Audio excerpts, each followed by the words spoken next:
Приветствую, друзья! На сегодняшнем занятии у нас речь пойдет о важной теме. Это у нас курс криптовалюты в Google таблицах. Зачем ее туда импортировать? Для того, чтобы мы могли спокойно посчитать, сколько мы вложили, соответственно, и сколько мы заработали на данный момент в данном периоде. Допустим, если вы купили по одной цене, продали по другой, да, разница между куплей и продажей, это и есть, соответственно, прибыль.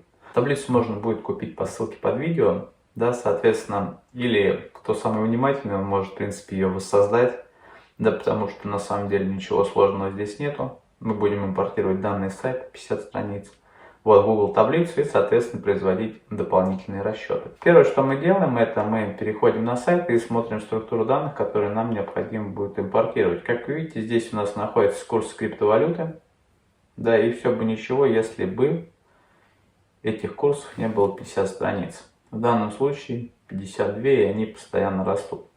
Вот мы, как опытные трейдеры, конечно, хотим получить к себе в базу все 5200 наименований криптовалюты, да, и, соответственно, далее ее анализировать.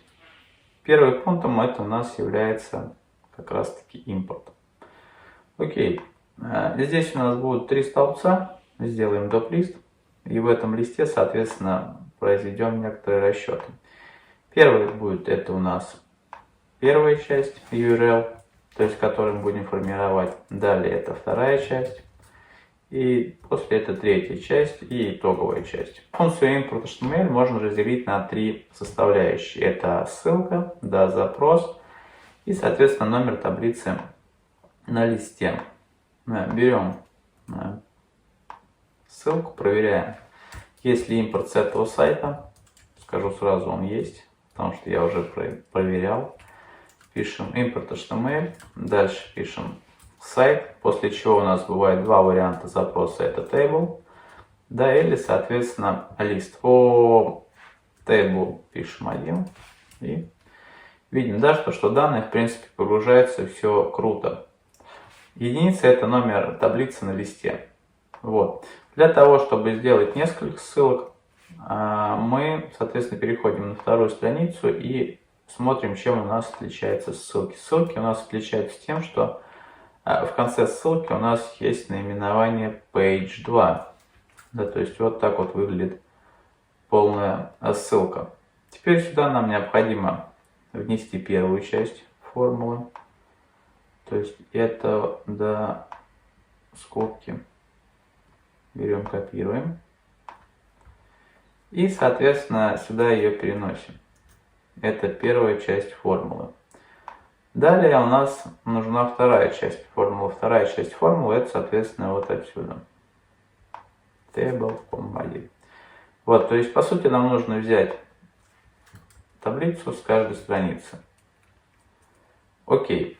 Так, это у нас будет первая. Это, соответственно, у нас будет нулевая. Да, соответственно, без page 2. И теперь нам нужно сделать, чтобы ссылка динамически менялась. Это делается через сцепку формулы и, соответственно, функции строка. Самое лучшее, что здесь можно придумать. Далее нам это все дело нужно растянуть вниз, да, до 53 строки. То есть последняя страница у нас должна быть 53. Вот, после чего нам необходимо объединить наши данные через соответствующую единицу. Так, нажимаем ввод и видим, что у нас не хватает двойной кавычки после слэш.com. Да, это можно добавить сюда сделать, то есть одинарную кавычку. Вот, теперь все отлично хватает. Соответственно, далее нам необходимо это все дело объединить. Мы будем использовать функцию join. Функция join позволяет объединить данные в одной строке или столбце, то есть в диапазоне данных. И для разделителя мы будем использовать точку с запятой, сцепленная с символом 10. Символ 10 это перенос строки. Вот. Далее, соответственно, нам необходимо указать диапазон, в котором мы будем помещать все это дело, и получить на выходе вот такой результат. Скопировать, вставить как значение. Так, теперь заходим вовнутрь ячейки,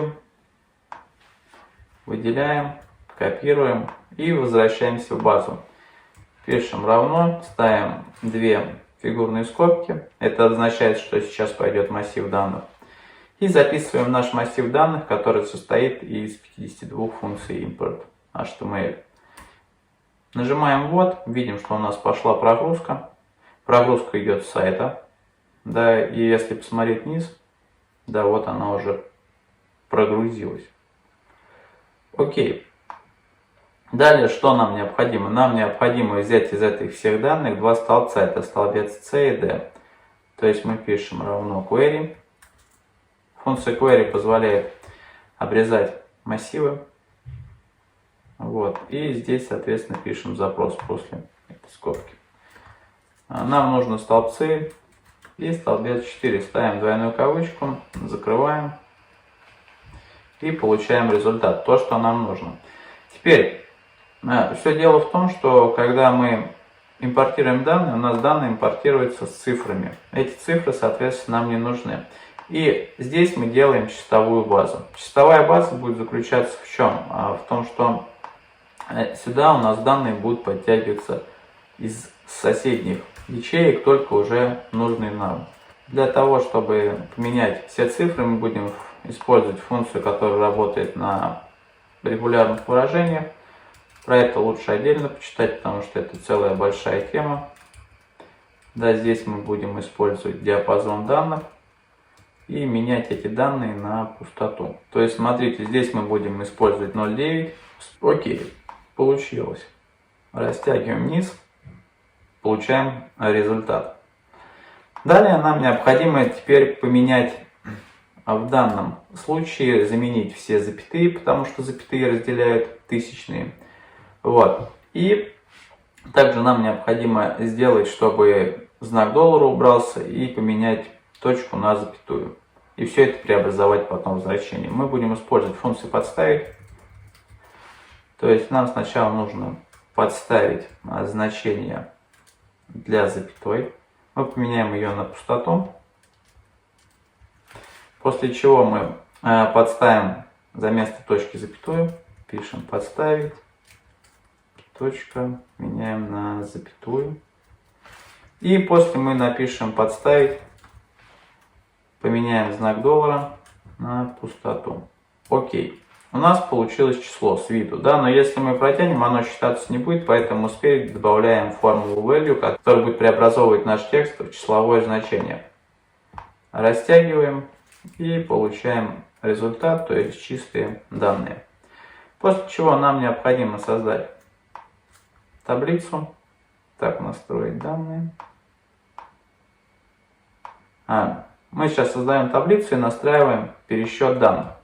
Пересчет данных у нас будет работать в листе база. То есть здесь мы добавляем галочку, заходим в вставка и выбираем флажок. А здесь добавляем условия. Если данный флажок истина, значит у нас идет загрузка, иначе у нас идет пустота. Загрузку можно поставить пару точек, просто для наглядности, так будет удобнее видеть. Да, то есть поставили, пошла загрузка, сняли, загрузки нету. Далее мы сюда импортируем списки наши. До этого мы заходим в данные, настроить проверку данных, выбираем значение из диапазона и указываем, соответственно, наш чистый диапазон, да, который у нас подготовлен. То есть C2, C5052. Обязательно фиксируйте его, нажимаем баксы перед знаками строк и нажимаем ОК. Сохраняем, возвращаемся в мониторинг и, как мы видим, у нас есть данные.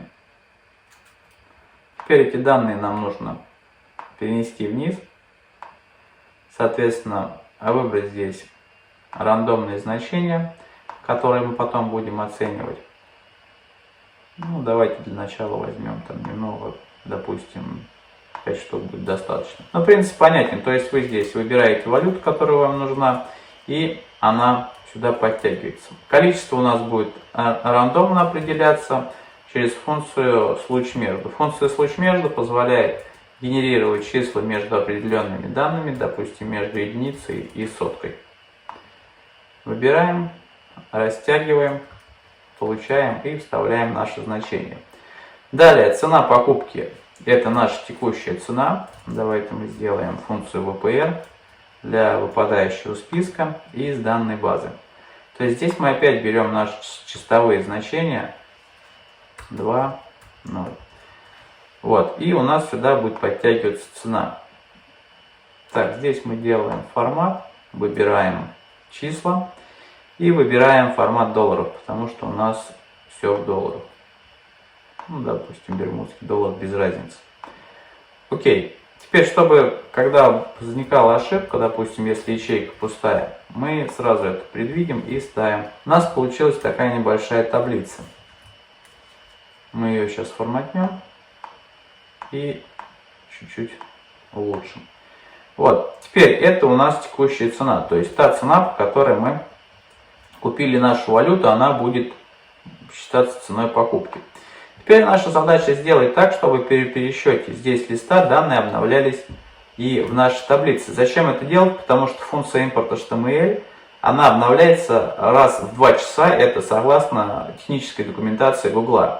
Да, нас это полностью не устраивает, потому что мы хотим видеть результат здесь и сейчас.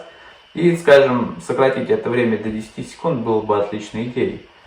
Как сделать так, чтобы у нас автоматически обновлялись данные в таблице? Для этого мы пишем также условия в ячейке C1. Какое-нибудь простейшее, элементарное. Пишем равно. Далее указываем, что если здесь истина, да, то есть если здесь стоит галочка, значит у нас должна быть загрузка. Загрузка у нас будет только в том случае, если будет ошибка. Да, мы ставим дефис. Вот. И, соответственно, когда мы там нажимаем загрузку, у нас здесь единица меняется на дефис. Да, и начинается, нам нужно написать функцию, да, исправить нашу, которая находится здесь, чтобы она пересчитывалась. Делать это можно следующим образом. То есть мы войдем сюда. И здесь просто сделаем ссылку на ячейку за место единицы. Она будет браться вот отсюда. Да, то есть сейчас все работает, единица отлично, да, функционирует. Далее заходим в наш мониторинг. Здесь также формат у нас соседнего столбца. И теперь для расчета прибыли нам необходимо обновить таблицу. То есть мы снимаем галочку. Индикатором то, что пошла загрузка, должны быть красные флажки. Да, видим, красные флажки есть. Здесь, соответственно, база слетела. Она у нас пересчитывается. Нажимаем галочку, снимаем ее. У нас пошла, соответственно, прогрузка. Да, и подтянулись актуальные цены. И, соответственно, для расчета прибыли нам необходимо выбрать текущую цену, отнять от нее цену покупки, да, и умножить, соответственно, на количество. То есть, что у нас будет? Берем скобки разность. И получается то, что мы купили по 35, да, продали по 40. Да, на данный момент текущая прибыль у нас составила $380, если это брать, да, данную монету. Окей, по всем остальным видим минус есть плюс, ну и так далее. И то, чтобы посчитать общую прибыль, можно ее прям сюда занести. То есть мы напишем функцию, которую мы сцепим, и напишем дальше сумму столбца. То есть сумма столбца это у нас и будет нашей прибылью. Да, нужно поставить пробел и все это дело округлить до 2 знаков после запятой. Да, видим, то, что у нас прибыль 378,04. Окей. Допустим, сейчас нам еще нужно пересчитать. Да, видим данную прибыль. Смотрим, что получилось. Это у нас сейчас 2,91. Теперь обнуляем базу и, соответственно, загружаем новые данные через наш сайт.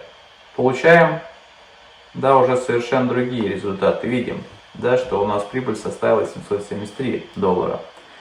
Вот, то есть это полностью рабочий и живой инструмент, с ним можно работать, да, и Я думаю, это станет отличным подспорьем для человека, который считает это вручную. То есть открыли Google таблицу, данные накидали, набросали, он вам прибыль сразу посчитал. Но лист базы лучше скрыть, да, забыть его и не трогать. Работать в основном в листе мониторинга. То есть нужно что-то подгрузить. Да, взяли сюда, сделали. Здесь можно, допустим, номера строк добавить еще. Строка, допустим, А1. Копировали, размножили, поставили все границы. Здесь вот это все дело удалили. Вот, таким образом у нас получился полностью рабочий инструмент для трейдера. Да, с ним можно работать, на нем можно считать. И это, в принципе, очень круто. Спасибо большое за просмотр, ставьте лайк этому видео, подписывайтесь на канал. Всем пока-пока.